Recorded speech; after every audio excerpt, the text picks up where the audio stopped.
안녕하세요. 오늘 조기현이라고 합니다. 청년공감 아카데미 방구석 공부방 세 번째 시간이고요. 오늘 제가 나눌 이야기의 제목은 참여론, 비트코인이 아니라 사회 참여를 하는 이유라는 제목을 달고 이야기를 나누려고 합니다. 저는 이제 글과 영상 작업 혹은 영화를 주로 만듭니다.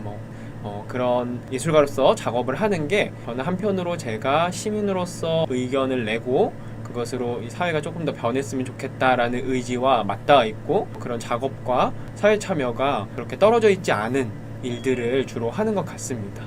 그래서 흔히 우리가 참여론 하면 여러 가지 기대하는 것들이 있을 텐데, 제가 그래서 그 미스매치를 좀 줄이기 위해서 어떤 이야기를 나눌지 말씀을 드리는 겁니다. 당사자로서 처한 어떤 문제를 인식하고 그것이 사회적인 공론화가 필요하고 어떤 제도적인 해법이 있어야지만 되겠다라는 고 생각하게 된 일련의 과정이 저한테 한 8년 정도 걸렸어요. 그래서 아주 개인적인 이야기에서부터 제가 겪었던 어려움이 어떤 요소들로 만들어졌는가를 파악하고 실천적으로 옮기는 데까지의 과정을 함께 좀 나누려고 합니다. 그리고 나서 참여하는 마음 혹은 그 사회 참여를 계속 지속하게 하고 그것을 가능하게 하는 어떤 조건에 대해서 조금 더 얘기를 나누고 여러분들의 이야기를 듣도록 하겠습니다.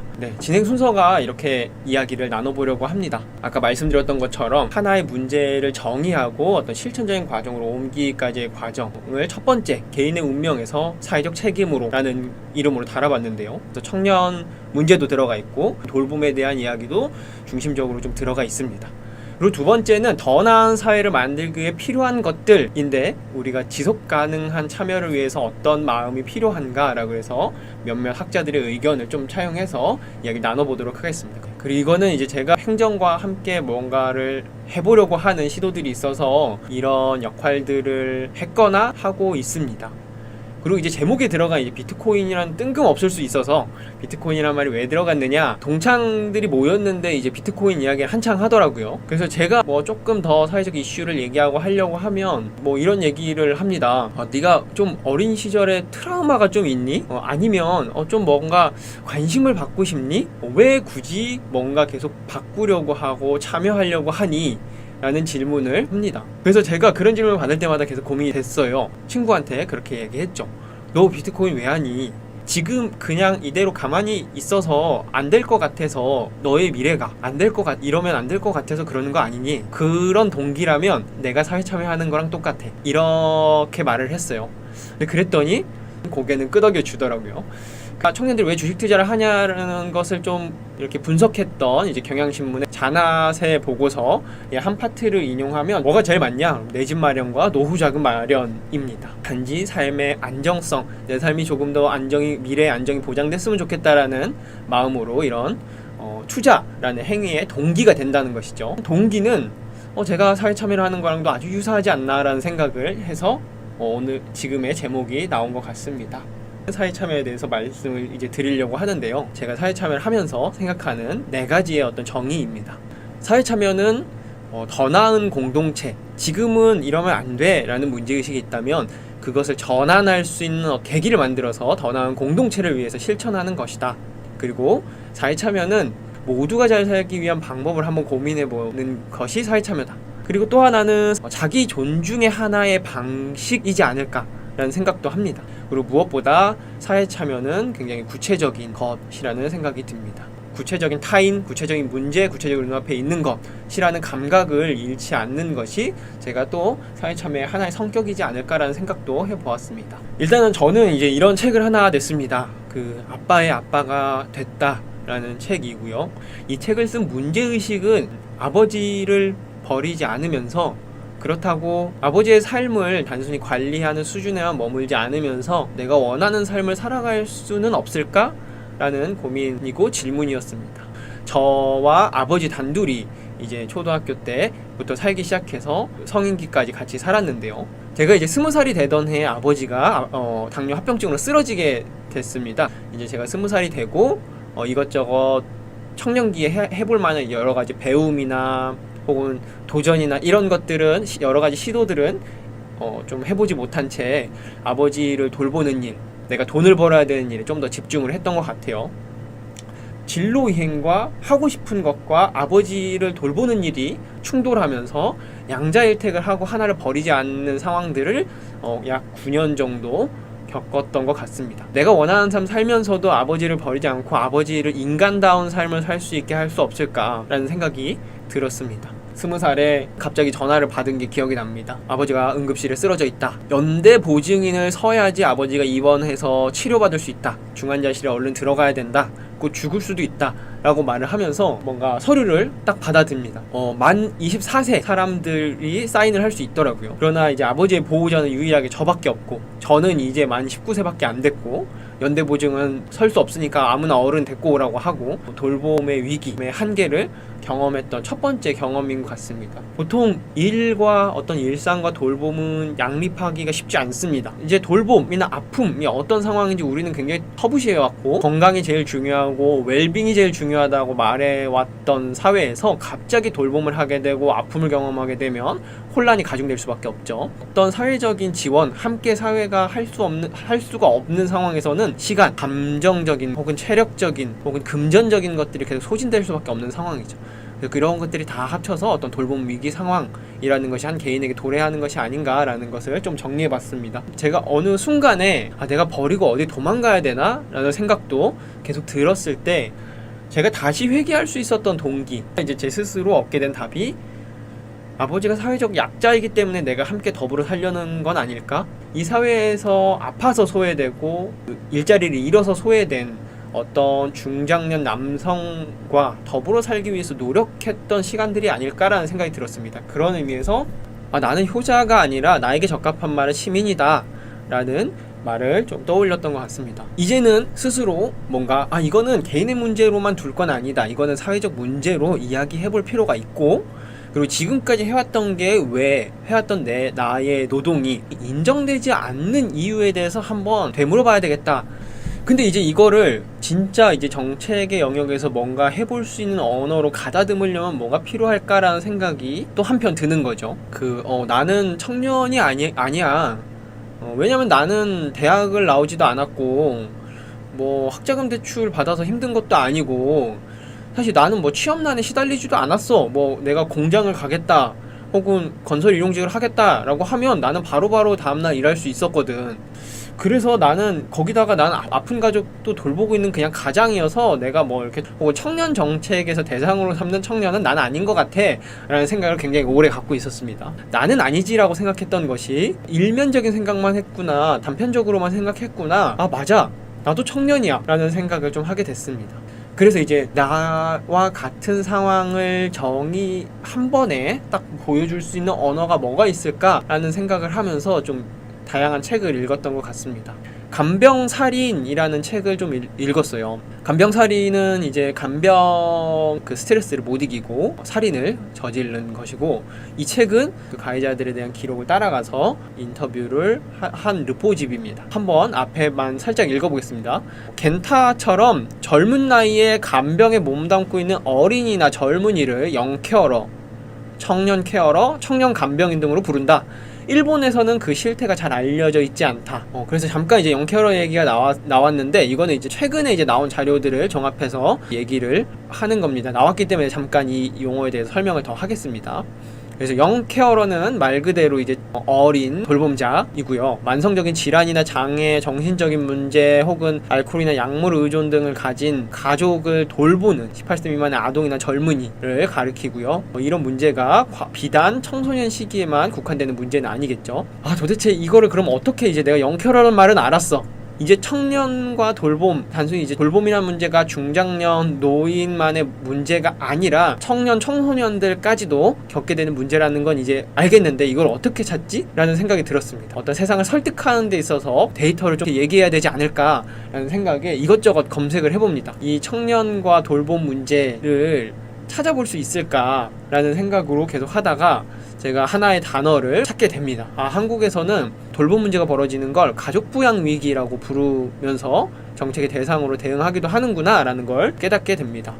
그래서 굉장히 이걸 찾았을 때 엄청난 환희 혹은 내 삶이 대변되는 느낌을 많이 얻었어요. 그리고 제가 우측에 동그라미 친 걸 보면 경제적 어려움, 자녀 양육과 부모 부양의 어려움, 갑작스러운 질병, 이 세 가지가 제일 퍼센테이지가 높습니다. 20대 30대는 가족 안에 의존할 사람이 없다, 논의할 사람이 없다라는 게 가장 큰 비율이었고, 40대 50대도 가족 안에 의존할 사람이 없다, 60대는 실질적인 물적 해결할 만한 물적인 자원이 없고 복지기관의 도움을 적절하게 받지 못했다. 그리고 이제 이런 저출생, 고령화, 개인화 혹은 만원화, 그리고 이혼도 증가하면서 가족 규모도 1인 가구가 급증하고 하면서 이런 돌봄 문제 혹은 부양의 위기 문제 혹은 개인이 스스로 감당하지 못할 때 의존해야 되는 문제 등은 앞으로 계속 이 사회의 큰 문제로 계속 대두되겠구나 라는 걸 좀 생각했던 것 같습니다. 그러면 일단 나 혼자만 하는 게 아니라 다른 이들과 좀 연결이 되어보자. 그래야만 나만 문제가 아니라 제대로 조금 이 문제를 증명할 수 있고 해결책을 찾아볼 수 있지 않을까라는 생각이 들었습니다. 다 병원에서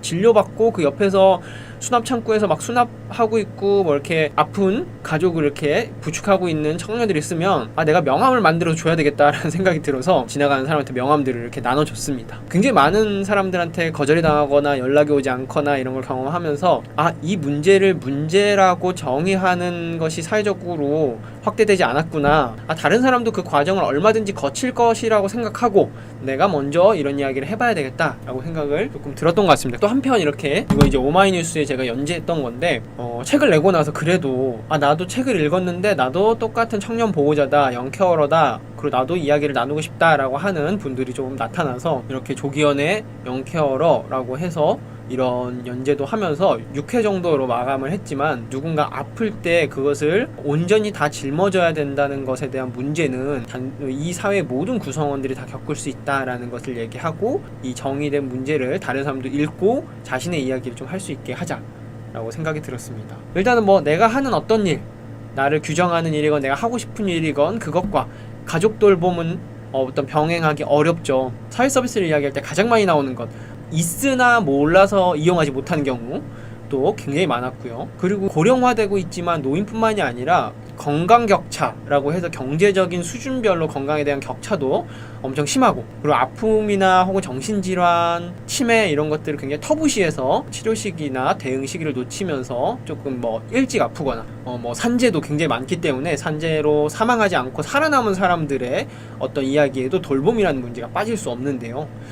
근데 대부분 돌봄 정책은 65세 이상에 세팅이 되어 있기 때문에 당사자들이 참여할 정책이 없다, 그리고 혹은 그 진입 장벽이 너무 높다, 이런 이야기가 또 있었고요. 부양 의무자 기준에 대해서는 모두가 한결같이 빠짐없이 그대로 그것 때문에 고통을 받고 있고, 이게 이제 기초생활보장제도에서 이런 제도가 없어진다, 이제 완화된다라고는 하지만 실제로 이제 기초생활보장제도만 부양 의무자 기준이 있는 건 아니더라고요.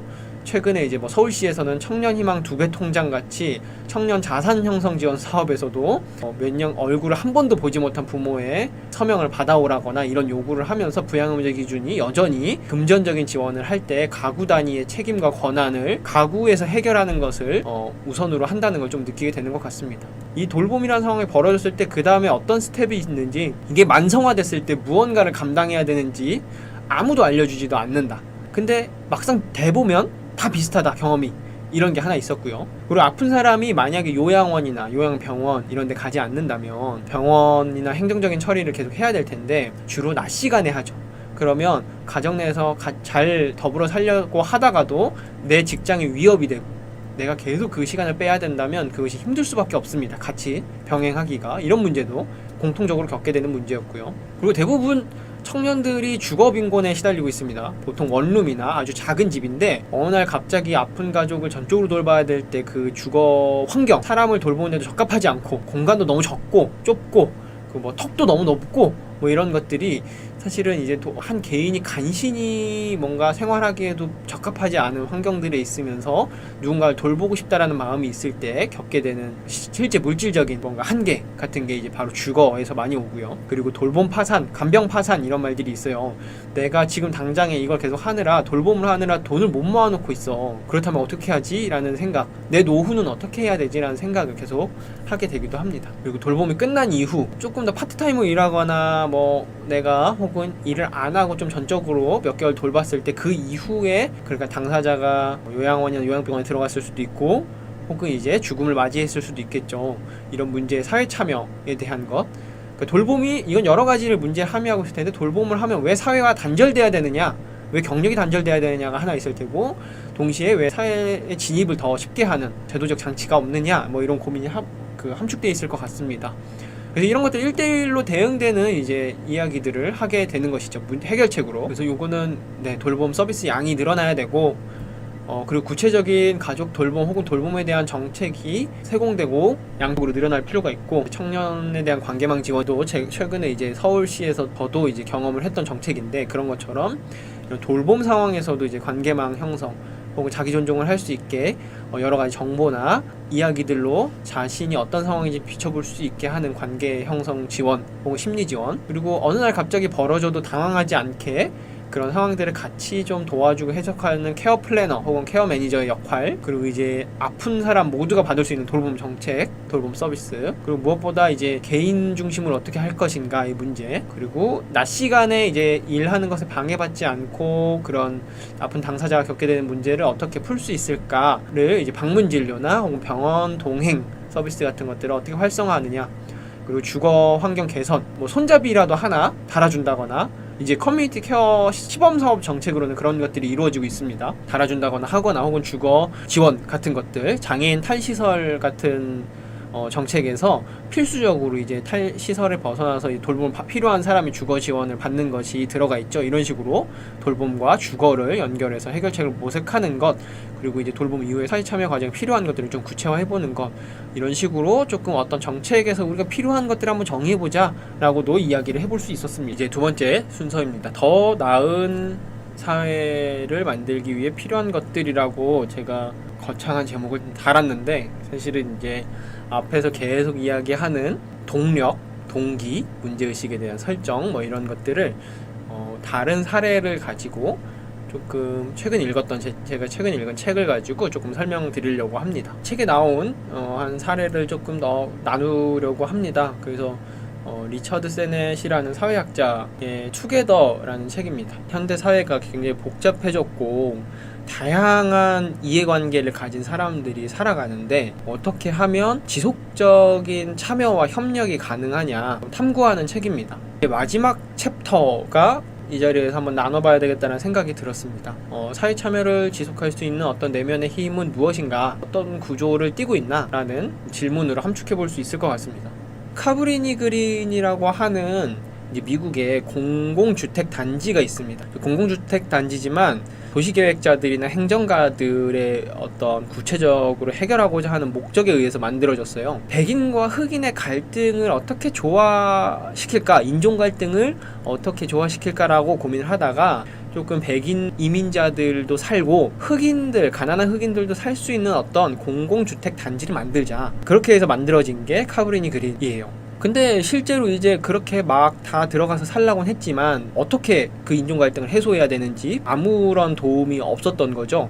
그래서 이제 이 내부에서는 인종 갈등도 심해지고 폭력 사태도 굉장히 만연해집니다. 근데 이런 소위 불우하다고 얘기되는 그런 어린 시절을 보낸 사람들이 성인이 돼서 다시 만났는데 자신이 살았던 그 카브리니 그린에 개선하고 싶은 어떤 참여를 하고 싶다라는 의지를 보여줍니다. 그들은 왜 자신이 계속 그냥 떠나야 마땅할 만한 그런 공간을 왜 개선하고 참여하려고 할까라는 의문을 품게 됩니다.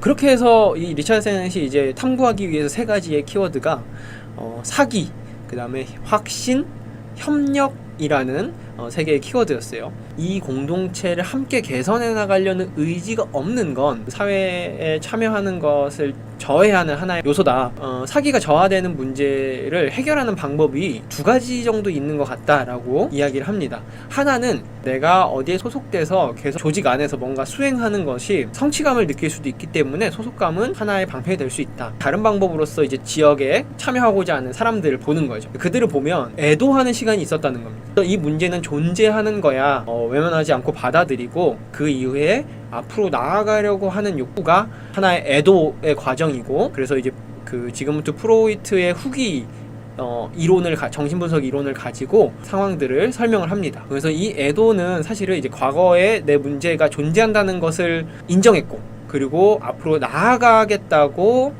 의욕을 품었으면 하나의 확신의 척도가 될 수 있다. 혹은 확신을 강화할 수 있다라고 이야기를 합니다. 그러면 이제 이 확신은 뭐냐? 그 장기적인 비전을 제시해주는 이 확신이라는 것은 보통은 우리가 이제 어떤 신념을 가지게 될 수 있겠죠. 이 문제는 무조건 해결해야 돼 라고 하는 어떤 하나의 신념이 있어야 될 텐데, 그 지역의 주민들은 그런 신념에 의해서 움직이는 것 같진 않았다. 이 전체의 공동체 자체를 어떻게 더 나은 방향으로 이동시키느냐 라고 하는 것, 그리고 주변 사람들과 어떻게 협력하면서 그 방식을 이뤄내느냐라고 하는 상태 자체가 하나의 확신이었다 라고 하면서 공동체 혹은 협력 그 자체를 지향하는 확신이고, 다시 말하면 공동체 그 자체가 하나의 소명이다. 이 책에서 내리는 결론입니다. 캔자스 대학의 지역 보건발전센터에서 만든 거고, 그 와글이라는 한국 시민단체에서 한국에 맞게 사례들이나 그런 여건들 설명을 조금 이제 다시 재가공해서 무료로 이제 인터넷에 풀고 있는 오픈 소스입니다. 제목은 세상을 바꾸는 캠페이너이고, 그대로 검색을 하시면 구글에서 바로 첫 번째로 나올 거고, 다운받기도 용이합니다. 그 1장에 나와 있는 그림입니다. 문제 설정, 문제 발견이란 것은 응당되어야 하는 상태와 나를 불편하게 하는 상태를 사이에 이제 문제를 설정할 수 있다 라는 겁니다. 아이들은 굶주린 채 잠들면 안 된다 라고 하는 어떤 기본적인 인권의 전제가 있을 테고요.